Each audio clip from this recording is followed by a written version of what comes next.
Ini fakta unik tentang ikan yang boleh buat korang terus stop scroll. 1. Ikan boleh bercakap.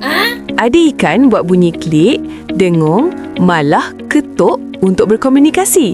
Contohnya ikan kerapu dan ikan keli.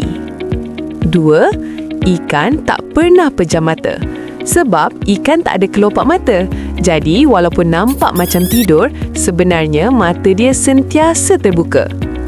3. Ada ikan yang tukar jantina. Ikan badut, clownfish, boleh tukar jantina. Bila betina mati, jantan terbesar akan bertukar jadi betina. 4. Ikan boleh rasa getaran air. Melalui organ khas dipanggil lateral line, ikan boleh kesan pergerakan musuh walaupun dalam air gelap. 5. Ada ikan yang berjalan atas darat. Ikan belacak, mud skipper, boleh jalan atas lumpur dan bernafas di luar air sekejap. Menarik kan? Rupa-rupanya ikan bukan sekadar berenang dan makan. Ada yang boleh bercakap, tukar jantina, malah berjalan atas darat. Jadi lepas ni, bila nampak ikan, ingat, dalam air pun penuh misteri. Follow untuk lebih banyak fakta unik yang buat kita fikir dua kali.